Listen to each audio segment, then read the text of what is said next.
At the end of the day, I'm here to help entrepreneurs design brands that guide them to seven-figure success.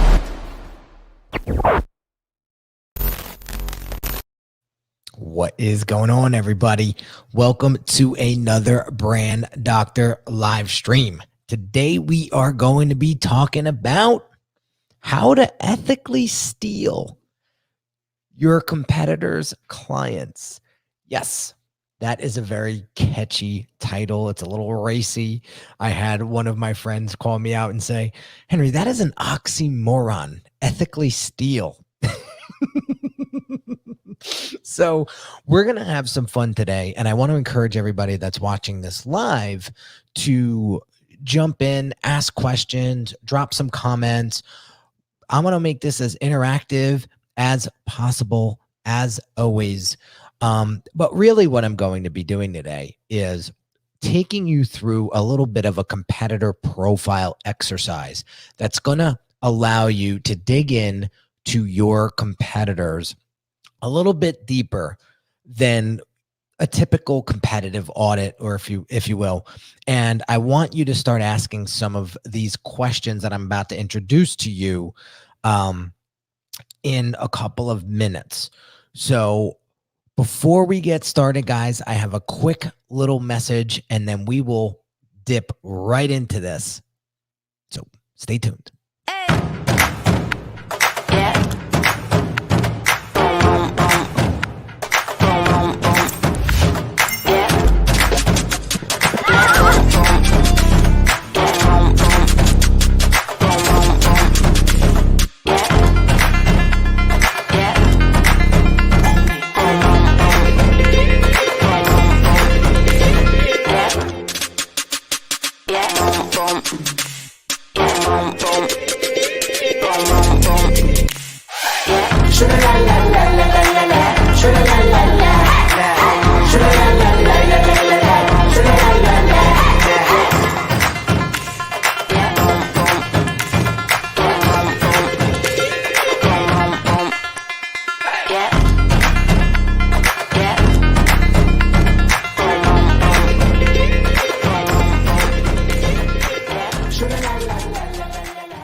All right, let's dive into this, guys, shall we?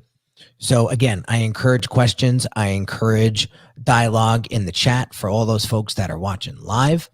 But this is a competitor profile, and these are some questions that I am going to challenge you to answer today, okay? This is going to help you get a better understanding of your competitors out there and how you can now position yourself knowing these answers to these questions so that you can gain more market share. We got April in the house. Good morning. Well, it's actually an afternoon here. But how are you, April? Thanks for tuning in. So let me ask you question number one. Okay. Whose clients would you like more of? What I suggest and what I recommend is at least 10 competitors I would write down. And you could do a Google search. You can do whatever you want. Okay? But get at least 10 competitors that do what you do. Okay? And write them down. Then I want to ask you this question. Why them? Why them? Why did you choose them as a competitor? So do they, and this is to Joshua Easter's point, how do you determine a competitor? So my question is, do they provide the same services as you? Do they provide the same products as you? That would be a direct competitor. Now there's indirect competitors, and those may be businesses that sell somewhat of an offshoot of what you sell, but not quite exactly what you sell. Okay. They may have the same audience that you're trying to attract, right? So I'll give you a quick example. We don't run social media marketing ad campaigns for our clients. I have a couple resources and referral partners that once someone comes through the Brand Accelerator program, I introduce that client to my Rolodex of campaign managers, and I'll recommend a couple of them. And then that's a joint venture partnership. Well, I shouldn't say it's not a joint venture. It's more of an affiliate or more of a referral partnership. And then that client will go on to work with that service provider. Okay. However, that service provider, my referral partner, his clients could be potentially my clients. They may not be ready for Facebook ads. So they need more of a brand established before they can go run ads. So they need a brand strategy, a marketing strategy, and that's what we do. So he may send somebody our way. So it's an indirect competitor. Take it or leave it. Okay. So that's how you would figure out or determine who's your direct competitor. But I'm talking about right here in this video, direct competitors, people that sell exactly the service or products that you sell. Okay. So the next question is, why did you choose them? Why did you choose them? All right. Get really specific with that and write that down. Okay. The next question is, what are they doing to earn those clients? Okay. So are you paying attention to their social media content?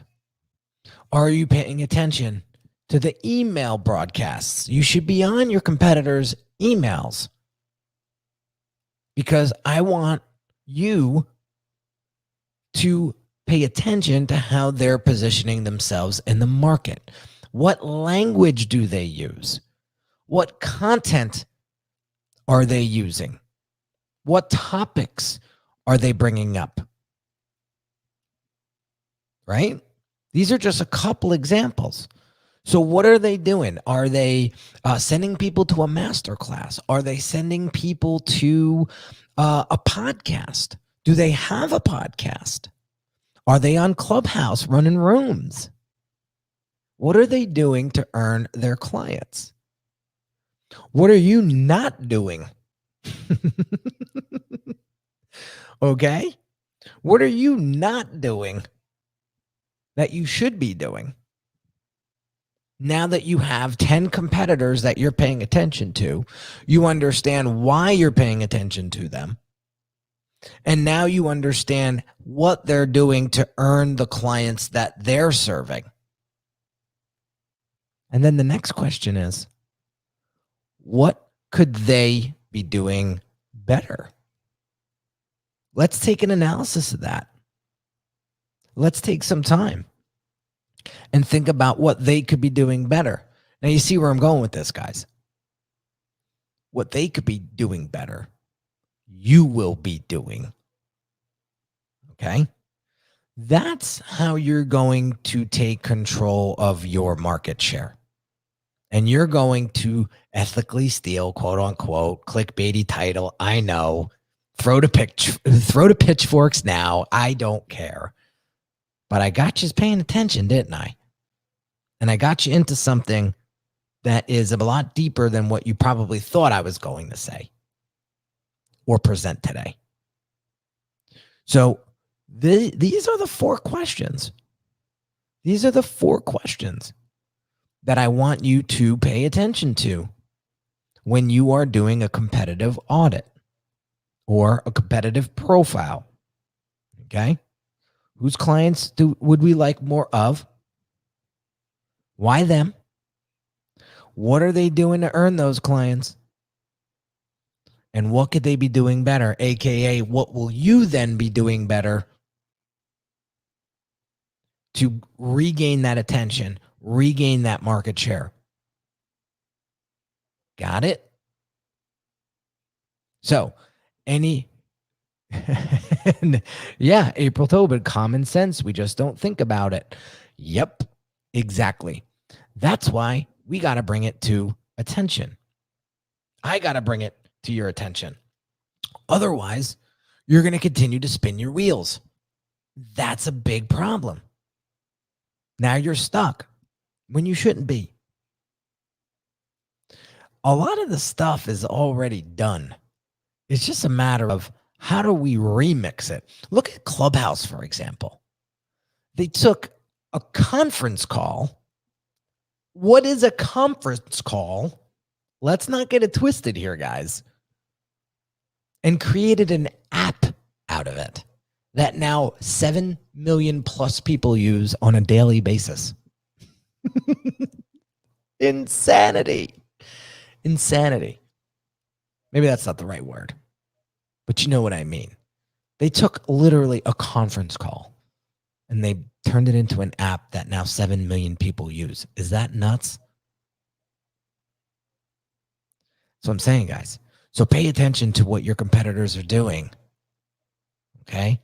And figure out why they're doing it, how they're doing it, what they could be doing better, and then you do it. But let me preface this, okay? And then we'll wrap up. This is going to be a short one today. Let me preface one thing. As your brand doctor, I do not want you to catch the comparison disease. What does that mean, the comparison disease? When you get into competitive audits and you start paying attention to your competitors too much, it's almost a natural thing that you're going to start comparing your brand to their brand, right? You're in a sense doing it. But here's what happens psychologically. You start saying, oh my God, we're getting destroyed. Look at what they're doing. Why aren't we doing that? Oh man, I should have been doing that. Oh, I could have been doing that. Oh, they beat me to it. Oh man. Oh, you know what? Why am I even doing this? Oh, you know what? Maybe I should just go get it. Oh, maybe I should just scrap this whole business and go do something else. You see where I'm going? It's so easy to fall down that rabbit hole and start to throw all this mental trash into your brain. It's discouraging. It makes you not want to do anything. It makes you not want to get up out of bed in the morning. Don't do that. Okay? Here's what I want you to do. And I did an Instagram post about this today. And I see a lot of people reacting to it, which I love. I said, the only person, the only thing, the only that you should be competing against is yourself. How can you be better today than you were yesterday? It's step by step, day by day, brick by brick. Okay? This live stream that you see today with the promo video and the intro and the outro and all of this stuff and the cameras that I use and the lights that I use, I just started doing this. But I've been live streaming for 5 years. Little by little, I outdid myself day by day, and I got to this point. Am I done here? No, I'm not. Who knows what my stuff's going to look like a year from now? It's going to be better than this. I can promise you that. Yeah, April Tobin has a great point. She lets her competition inspire her so that she can accomplish more. It's beautifully said, April. Beautifully said. So that's the one thing that I want to point out as you do your competitive analysis, to not catch the comparison disease, because it could kill you. Okay. And it could send you in a trajectory that's going to set you back months, if not years. So you want to compete with yourself. What could I be doing better today? that I didn't do yesterday. And then you got to do it. Okay. So let's just recap real quick. All right. So when you're doing a competitive profile, I want you to pick 10 competitors, direct competitors. They sell the same product or service. Whose clients would we like more of? All right. So find 10. And then ask yourself, why did I choose these people? It's just because they sell the same product or service. Okay, great. But what else? Why did I pick these people? Because there's thousands of people that do what we do, right? Why these 10? Okay. Then ask yourself, what are they doing to earn those clients? Pay attention to how they're positioning themselves in the market. Okay. Then ask yourself, what could they be doing better? And then you do that. That's it. It's that simple. It's that simple, guys. Now, you could do this on your own, or you could do it with somebody that knows what the hell they're doing. And I just want to tell you, what I just showed you is a little snippet of what I do with my brand accelerator clients that help them build the brands that truly represent the value that they deliver, and that helps them scale more efficiently and profitably in their business. So Bob O'Neill says, yeah, Bob O'Neill is a brand new brand accelerator client. And he says, I have a feeling you and I are going to be doing this soon together. Yes, we are, Bob. Yes, we are. Yes, we are. This is something that is a must, because branding is all about positioning. It's all about positioning. And I got to wait until you see what we do for Bob and what we do together. Okay? Just wait. I'm excited to share. Okay? So there you have it. Before I wrap up, any questions, comments about competitive analysis, competitive profiling before I wrap up? And I know there's a little bit of a delay here, so I'll sit tight. But now's your chance to ask this, because if we're not paying attention, right, then we're going to get left in the dust. Yeah, Bob says business is also not personal. It's not stealing if your solution or service is better. Yeah, exactly. And Bob, you might be coming in. You might be coming in a little late. I said, throw the pitchforks at me now. That catchy title was clickbaity. Yes, I know, but it grabbed people's attention. And I was not going to be doing anything black hat here whatsoever. I don't believe in that stuff. If I wouldn't want it done to me, I'm not going to do it to somebody else. Okay? That's something my parents taught me when I was a kid, right? And I still use it to this day, 40 years later, in my business and my personal life. And I'm teaching my son that too. So there's nothing black hat about this. It is just doing some homework, right? Because things are moving at such a rapid pace. If we don't adapt, we're dead. So I'm not saying put our heads in the sand. I'm saying stay conscious of what your clients want, what your audience want, what their challenges are at this moment, because the challenges that they had 2 weeks ago are actually different than the challenges that they have today, especially if they're taking action on some stuff.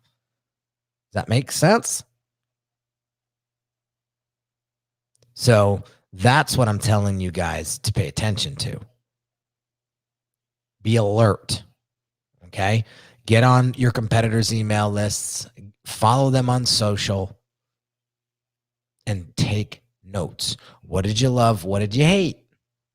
What are you not doing that you should be doing? Okay? All right. I'm going to wrap this up, guys. Joshua Easter says, we got to do the homework. Yes, it is. It's part of the game. It's part of the game. All right. You may get some ideas and say, ooh, that was a good one. But here's what I'm going to do. Here's how I'm going to remix that.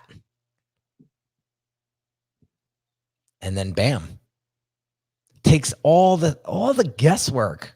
All the guesswork. I'll give you another bonus tip and then I got to jump.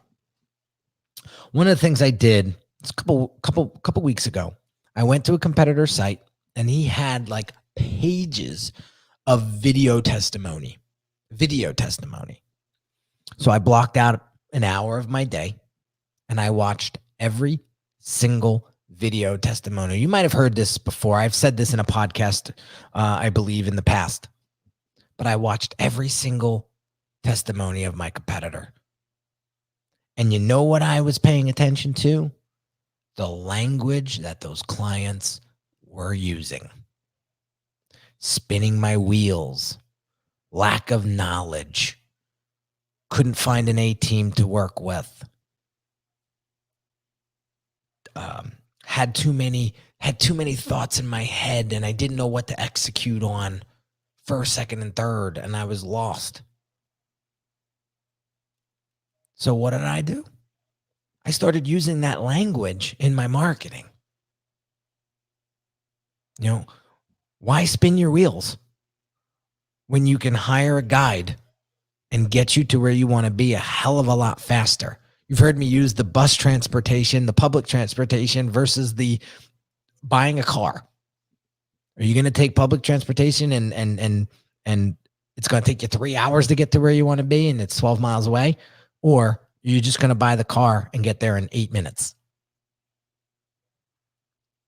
That's it, guys. I mean, what is it costing you? It's going to cost you time or money anyway. So what do you not have a lot of? That's my question to you today. Do you have more time than money, or do you have more money than time? Right? If you guys are interested in working with me, I only work with a select clientele. I only work with about 2 clients a month.